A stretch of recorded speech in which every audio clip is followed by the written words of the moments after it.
Today, an essay by Stephen Hogbin, written in the workshop at Lake Charles, June 2012. The sun shines orange through the window onto a print of the landscape at about 6:30 a.m. Today, several projects with which to engage, but first, shower, walk the dog, breakfast, and lace up the old soft work boots. A quick look at emails, being careful not to get distracted by anything other than emergencies for the curated wood exhibition. The rest, they can wait till later today, and a couple to mull over before the reply. The studio is still dark, but inviting. Freshly cut wood scents the air. The light flips on the settled dust from the flurry of activity the previous day. Projects in place from where we left off, with various parts at different stages of making. Organization is beneficial as the morning tea raises awareness along with the pleasure of sorting out the procedures. One step at a time, nothing missed, but equally unnecessary steps slow things down. The balance between just having fun, finding the savings, searching for quality, and balancing the working experience guides this maker's life. Today there are parts to be turned, cut up, then glued together for the table. On the bench close to the lathe are 4 blanks, milled, finished on the inside, and strapped together with a smidgen of glue at the ends, and band clamps holding them. It's 7:30, another hour before my assistant arrives. If I get the turning done, and then hand off the pieces, we will glue the 4 legs to the table frame, and my attention will then move on to the wall-hung sculpture. The drawings are clear, the details worked out, and yet the final resolution will be on the lathe. Going from the flat surface to the round is always a challenge. I love to draw with a soft pencil on a crisp white sheet torn from the engineer's grade of paper. The imagination takes shape in the quiet reverie of the silence, or leaning over the drawing board as the lines connect, intersect, curl around, bringing coherence to the imagined form of the day. What I thought I saw in the mind's eye, and what happens on paper are always challenging to bring together. Allowing the piece to grow in the flow of exchange between essentially different activities of thinking, drawing, and making, all require imagining. This thing of flow is difficult to get right. I used to overthink the idea for projects, but going too far is a sure way of knowing where I should have stopped. The unconscious has a way of presenting its best idea unexpectedly. The cross-section is determined in the drawing, but the materials and the form may be more determined. If I listen, observe, and play the instrument or tool attentively, the form will be better than the last time. My practice is the craft of materials, and at the moment the craft of writing, but importantly craft of the imagination first. While I made something like this before, it is also the first time for this piece, and never before has it lived, and how long will it last? Longer than me, and certainly longer than today. The legs were turned first with a roughing out gouge, and as the cuts get finer, a smaller gouge takes the finest cut with no fibers ripped. A freshly sharpened scraper removes the tiny ribs and refines the lines. Pulled from the lathe, the turning is stood on end and assessed. A consultation with the drawing, then compared to another piece recently finished. The form needs thinning, so back to the lathe and a few more delicate passes. Eventually, a light sanding, but sometimes it needs a very coarse abrasive to bring out the difficult grain into submission and smoothness. Removed from the leg, the ends are cut on the chop saw to eliminate the glue. The top of the leg is shaped using bastard and mill files. Good morning. How was your evening? The banter begins with the assistant and then breaks away to the job at hand. Let's run a checklist for this glue-up. The parts are on the bench. This is how it'll go. We need bar and band clamps, blocks to protect the leg, glue and brush, dry cloth to wipe hands, and a damp cloth for spills, framing square, and a tape measure, and on the list goes, with everything in easy reach. I am a stickler for the right amount of glue, and in principle the joint must be full, so no air can get in, and only a tiny bead expressed where the parts meet, like a pearl necklace. Each assistant brings their own skills, and this time we are trying the tape joint rather than the wax method. Either way, it catches the glue and reduces the cleanup time. I have my own way of doing things, but I also see making as a social activity, and I don't have much interest in the master-pupil relationship. Mentoring is a gentler way of connecting, being present and not overbearing. I prefer to think about the big picture than obsess on a particular skill. Mind and hand need to live in a community. Who am I working with? Who is the client? How will this project impact on the environment? That's the conversation we have at tea break. The military, when marching, take a break every hour for a brief few minutes, and that way they can march all day. The pace of working has a rhythm, and too much stress on the mind or body is unhealthy, even dangerous. In my shop, tea and cookies are mandatory at regular intervals, and in the long run, they support efficiency. Back in the workshop, the leather hard glue needs to be removed from the table, and then it's finish sanded with ever finer abrasives. I go to the lathe. The strips for the sculpture are held in the false faceplate. The turning is easy, but the resulting form is lively and dramatic, that is, if I get this part right. The sketchbook off to one side is consulted.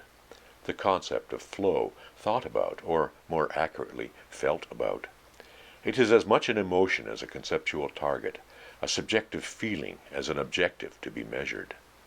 The piece is about my experience, the subject of flow, an object to behold, and a context in which it will fit. Balancing these elements will now be formed on the end of my freshly sharpened scraping chisel. The angle of the ground chisel is much less interesting to me than the shape of the piece to be turned. However, harmony of the two are essential. The first part is quickly roughed out through a series of concentric rings. The light next to the lathe is adjusted, showing the strength of highlights and shadows. How will the light play across the form in the finished piece? A good sculpture must survive in poor lighting as well as in the perfect environment of the gallery. Where will the piece spend most of its life? When I add color, what will the light do to reveal the form?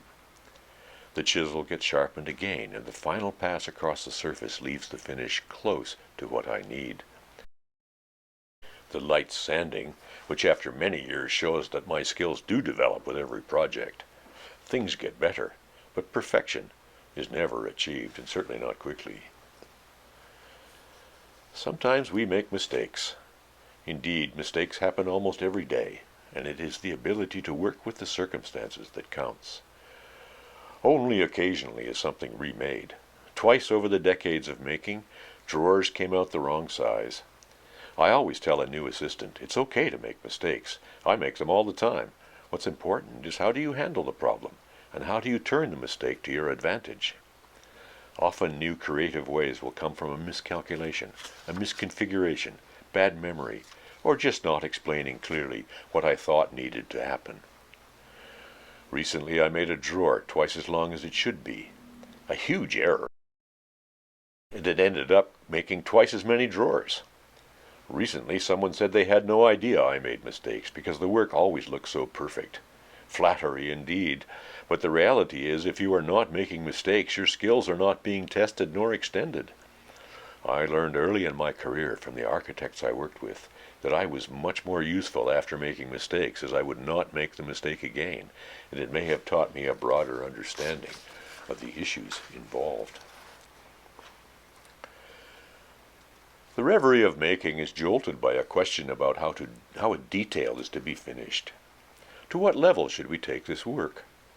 We discuss the relationship between economics and design.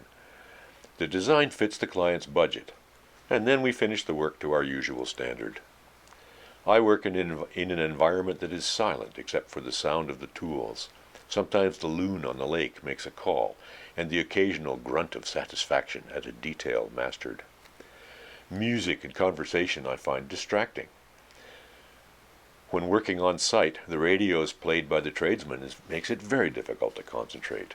My work is not boring, and every project is new for me, so it needs a particular concentration to feel the sensuality of the materials and to leave the mind to free associate the problems and solutions without interruption.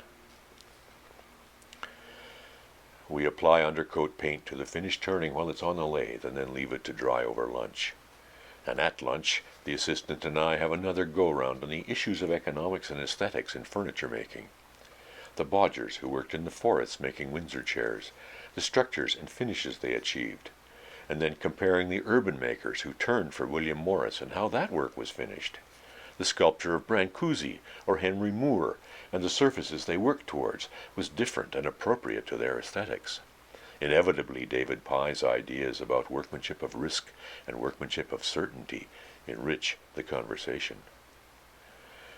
The talk comes back to the shop and the equipment being used. I explain why there are 3 lathes. The first belonged to Stephen Harris, which I used when joining him in the workshop. I still have it more as a nostalgic object and a memory of him and the early years of working together. The next lathe was made from a truck axle. Scale was the biggest issue, rather than finish, but inevitably the large lathe, capable of turning over 7 feet in diameter, had problems with getting a good furniture finish. It would, however, often work for sculpture. The lathe I use today is a standard machine typical of many workshops, and it works for most of my needs at this point. For larger works, I would probably move to the milling machine. Lunch is over, and we go back to work, first checking emails and giving a quick response to a question and promising delivery in 2 weeks. The finish goes on today, but it is the first coat, and in total there are 3 for the color, and then 3 more for the clear finish. It must not be rushed, as nothing good comes from rushing. Speed is essential, but it's also a killer of projects, and of people for that matter. I prefer to stick with a no-growth economy and exceptional quality in the finished product that will be treasured for generations to come. Good for the future, good for the environment, and how long it lasts. I live on an island of meaning in a sea of consumerism. The sculpture is destined for a corporate office reception room. The colors in the office are specific and not too subtle. The sculpture will bring a depth, variety, unifying materials and existing forms to the space. Conceptually, it looks at chaos theory and fractals, much to the surprise of the client, who chuckled at the possible idea of chaos in his offices. With most of my clients, I find a wonderful rapport as we discover common threads to explore. Later today, the CEO will visit to look at progress with a focused 10-minute exchange, always courteous and intense. The sculpture is taken from the lathe and the parts separated while maintaining their order. These parts will be shuffled like a deck of cards to look at alternate configurations. Each of these designs will be photographed. It's impossible to remember all the variations and discoveries that may be made as the numerous juxtapositions are observed. The paints are lined up, color choices made, and in old paper coffee cup the color is mixed, applied with a fine brush. By the time I get to the end, the paint is dried on the first pieces. I prepare a wash to knock back the brightness of the first color. Specks of the bright color show through, giving the finish a lively, active look that works well with the wood. It looks good, and it's ready to show the client the direction of the work. The table moves along well, and is getting its first coat of wipe-on urethane. Staging the space for the client's visit is thought through. Having other things around when they arrive shows a greater range of work, even though the website presents a great variety. However, the image of a piece is no substitute for the physical reality and the alchemy of making. People who don't work with their hands converting materials get a special charge from the sensuality of making in an intense, image-besotted culture.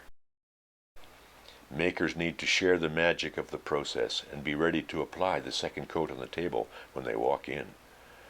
There is a theater to making, which is not my best side, but makers who master the theatrics without overacting will discover clients are more enthused.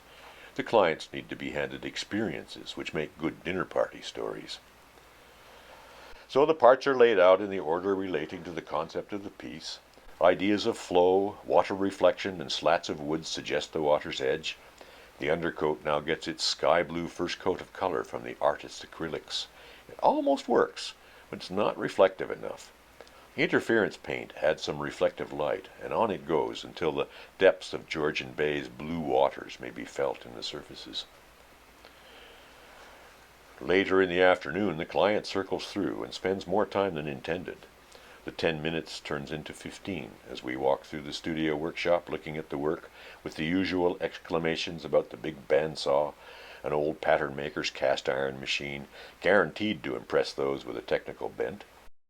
For me, every client has to be educated about the thinking and processes used in the shop, and in return, the conversation will become rich in understanding of one another's needs. When a symbiosis is achieved, the work seems to keep flowing with new projects over the years. The making is about half of what needs to be understood to engage the client. Yes, I enjoy wood turning, but most of all I enjoy the mix of ideas, form giving, making, and engaging with others. It is a whole process, endlessly fascinating, and today I look forward to tomorrow.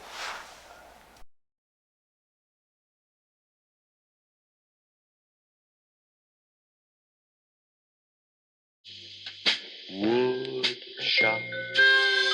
Thank God for wood.